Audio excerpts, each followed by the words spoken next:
ఏదైనా చేయాలంటే లక్ష్యం పర్ఫెక్ట్గా ఉండాలి. ఆ ప్రణాళిక ప్రకారం అడుగులు వేయాలి. అది ఎవరైనా చేసేటువంటి పని. అధికారంలో ఉన్న పార్టీ మరో టర్మ్ పవర్ దక్కించుకోవాలని భావిస్తే, ప్రతిపక్షంలో ఉన్న పార్టీ తిరిగి ఎన్నికల్లో విజయం సాధించాలని భావిస్తుంటుంది. అందుకే అధికార కాంగ్రెస్ పార్టీని దెబ్బకొట్టాలంటే ఎన్నికల్లో ఆ పార్టీ ఇచ్చిన హామీలు అమలు చేయటం లేదన్న విషయాన్ని హైలైట్ చేయాలని బీఆర్ఎస్ భావిస్తోంది. అసెంబ్లీకి వస్తుంటే కావాలని అడ్డుకున్నారన్న భావనతో ఆ పార్టీ ఉంది. అసెంబ్లీ సమావేశాలకు గ్యాప్ ఎక్కువ ఉండటానికి కారణం కూడా వేరే ఉందంటోంది ఆ పార్టీ. ఏడాది కాంగ్రెస్ పాలనను అసెంబ్లీలో ప్రశ్నించాలని, ఇచ్చిన హామీలేంటి, చేస్తున్న సంక్షేమం ఏంటి, లెక్కలతో సహా ప్రజలకు అర్థమయ్యేలా చేయాలని ఆ పార్టీ యోచిస్తోంది. ప్రజలకు ఇచ్చిన హామీలను అమలు చేయమంటే విమర్శలు గుప్పిస్తున్న వైనాన్ని ప్రజలకు వివరించాలని గులాబీ పార్టీ కసరత్తు చేస్తోంది. తెలంగాణ అస్తిత్వమే బతుకమ్మ అయినప్పుడు కాంగ్రెస్ ప్రభుత్వం తెలంగాణ తల్లి చేతిలో బతుకమ్మ ఎందుకు పెట్టలేదన్న అంశాన్ని హైలైట్ చేయాలని భావిస్తోంది. బీఆర్ఎస్ పార్టీ ఆలోచనలకు సంబంధించి మరిన్ని వివరాలు మా ప్రతినిధి చిదంబరం రెడ్డి అందిస్తారు.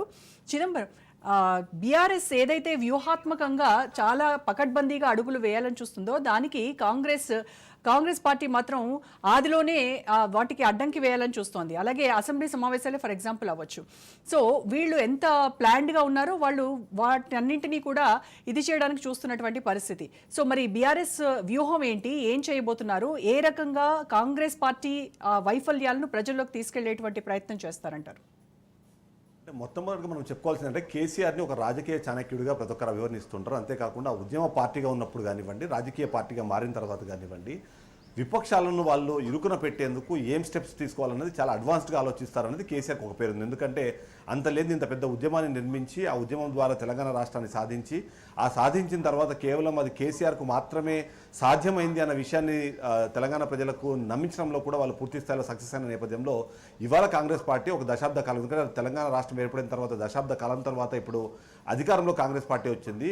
కాంగ్రెస్ పార్టీ అధికారంలోకి వచ్చిన తర్వాత సంవత్సర కాలం పూర్తి చేసుకున్న తర్వాత విజయోత్సవాల పేరుతో ప్రజల్లోకి వాళ్ళు చేసిన మంచిని, వాళ్ళు చేస్తున్న పాలనని ప్రజల్లోకి తీసుకెళ్లాలని ఆ ప్రజాపాలన విజయోత్సవాలని పేరు పెట్టుకున్నారు. కానీ దాన్ని ప్రజల్లోకి వెళ్లకుండా ఆపేందుకు కానివ్వండి, అదే సందర్భంలో బీఆర్ఎస్ ఏదైతే కోరుకుంటుందో అది మాత్రమే ప్రజల్లోకి వెళ్లేందుకు అవసరమైన ఒక కసరత్తును మాత్రం ఖచ్చితంగా మనం చేసిందని చెప్పాలి. ఎందుకంటే 1 ఇయర్ పాలన అయిపోయిన తర్వాత ఓవైపు విజయోత్సవాలు జరుపుకుంటూనే మరోవైపు తెలంగాణ తల్లి విగ్రహాన్ని మార్చి ఆ తెలంగాణ తల్లి విగ్రహాన్ని ప్రజల్లోకి తీసుకెళ్లేందుకు ఒక ప్రణాళిక రూపొందించుకుని కాంగ్రెస్ పార్టీ ఒక స్టెప్ వేస్తే దానికన్నా ఒక 2 స్టెప్పులు ముందు వెళ్ళిపోయి తెలంగాణ తల్లికి సంబంధించిన డిస్కషన్ని జనాల్లో పెట్టడంతో పాటు అదే సందర్భంలో కాంగ్రెస్ పార్టీ వైఫల్యాలని ప్రజల్లో డిస్కషన్ పాయింట్గా మార్చేందుకు అవసరమైన కసరత్తు బీఆర్ఎస్ పార్టీ చేసింది. అందులో భాగంగానే అసెంబ్లీకి వెళ్ళినా, అసెంబ్లీకి వెళ్ళలేకపోయినా వెళ్లే క్రమంలో వాళ్ళు ఆపారు అనే ఒక విషయాన్ని ప్రజల్లోకి తీసుకెళ్లడం ద్వారా కాంగ్రెస్ పార్టీ వైఫల్యాలను ఎత్తి చూపుతారనే ఒక భయంతోనే బీఆర్ఎస్ పార్టీని లోపల రానివ్వలేదనే ఒక విషయాన్ని ప్రజల్లోకి తీసుకెళ్లే ప్రయత్నం చేశారు. అందులో భాగంగానే వాళ్ళు ముందుగానే ఒక ప్రణాళిక రచించుకున్నారు. అందులో భాగంగానే ఒక నిరసన ముందులోగానే తెలియజేయబోతున్నాము అంటూ గవర్నమెంట్కి తెలిసేలాగా ఒక ప్రణాళిక రూపొందించి తద్వారా వాళ్ళని అక్కడి నుంచి అరెస్ట్ చేయించి తీసుకొచ్చి తెలంగాణ భవన్లో పెట్టేలాగా తెలంగాణ భవన్లో ఒక మాక్ అసెంబ్లీ నిర్వహించే పేరుతో అక్కడ ఏదైతే వైఫల్యాన్ని వాళ్ళు ఎండగట్టే ప్రయత్నం చేశారు. ఓవరాల్గా చూస్తే కూడా ఎక్కువ కాలం పాటు అసెంబ్లీ సమావేశాలు జరగాలని కాంగ్రెస్ పార్టీ కోరుకున్నా అక్కడ జరిగే కార్యక్రమాలు మాత్రం బీఆర్ఎస్ పార్టీ తమకు అనుకూలంగా మార్చుకునే ప్రయత్నమే చేస్తుందన్న దాంట్లో ఎలాంటి అతిశయోక్తి లేదు. ఎందుకంటే ఇప్పటికే గత అసెంబ్లీ సమావేశాల్లో కూడా మనం చూసాము, ఓవైపు రేవంత్ రెడ్డి, శ్రీధర్ బాబు, అలాగే బట్టి విక్రమార్క ఇలాంటి మహామహులు మాట్లాడుతుంటే మరోవైపు హరీష్ రావు, కేటీఆర్ మాత్రం వాళ్ళకి ధీటుగా సమాధానం చెప్పడము, ఇంకా కేసీఆర్ రాకముందే ఇలాంటి పరిస్థితి ఉంది, కేసీఆర్ ఒకవేళ అసెంబ్లీకి వస్తే పరిస్థితి ఎలా ఉంటుంది అని ఒక జనాల్లో ఒక డిస్కషన్ జరిగేలాగా వాళ్ళు ఆ ప్రయత్నం అయితే చేస్తున్నారు.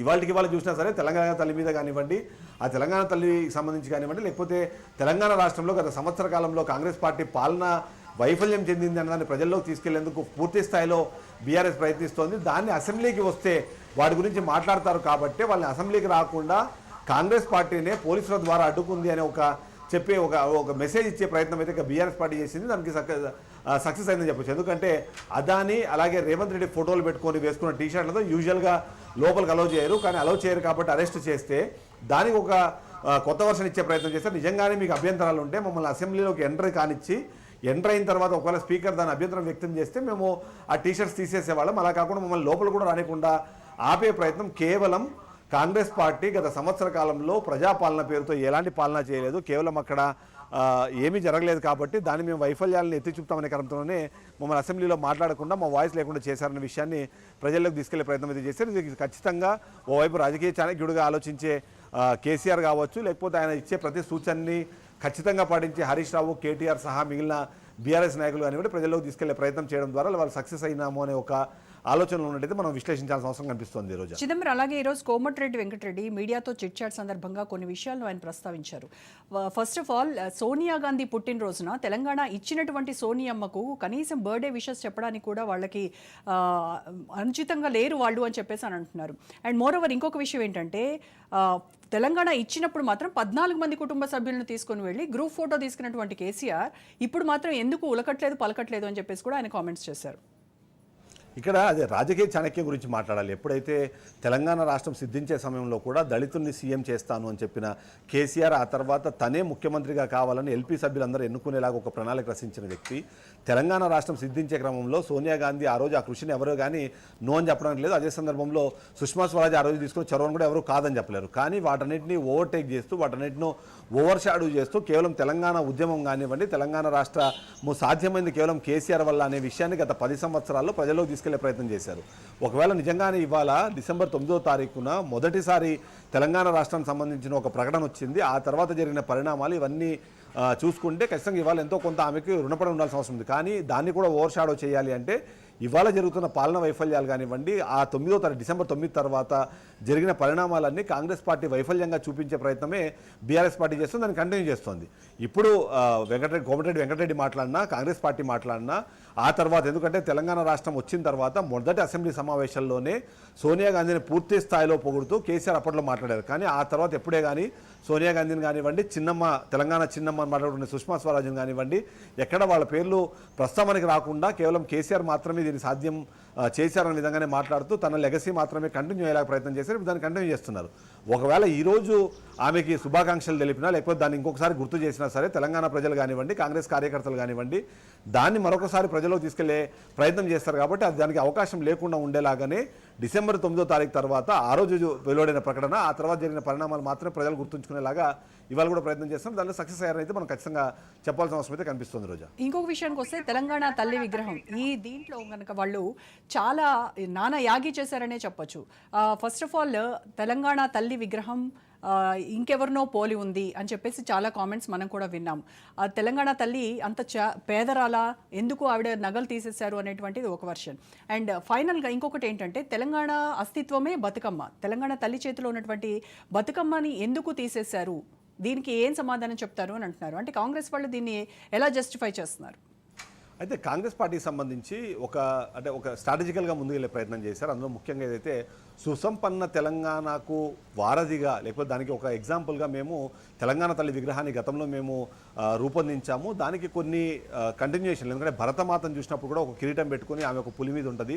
ఆ తర్వాత తెలుగు తల్లి విగ్రహం చేసినప్పుడు కూడా ఆమె దానికి పోలి ఉంది. కాబట్టి తెలంగాణ తల్లి వచ్చినప్పుడు ఆ డిఫరెన్సియేషన్ కనిపించేలాగా తెలంగాణ తల్లి చేతిలో ఓ చేతిలో బతుకమ్మ, మరో చేతిలో తెలంగాణలో ప్రామినెంట్గా పండే క్రాప్స్ ఏవైతున్నాయో వాటిని పెట్టి గతంలో తెలంగాణ తల్లి విగ్రహాన్ని తయారు చేశారు. ఆ చిహ్నాన్ని మార్చే క్రమంలో బీఆర్ఎస్కి సంబంధించిన ఎలాంటి ఆనవాళ్లు ఉండకుండా ఉండేందుకోసం గతంలో రాజముద్ర మార్పుకు సంబంధించిన డిస్కషన్ అలానే చేశారు. ఇప్పుడు తెలంగాణ తల్లి విగ్రహాన్ని కూడా అదే విధంగా చేశారు. ఆ చేసే క్రమంలో కాంగ్రెస్ పార్టీ పూర్తి స్థాయిలో దాన్ని డిఫెండ్ చేసుకునే ప్రయత్నం చేస్తుంది.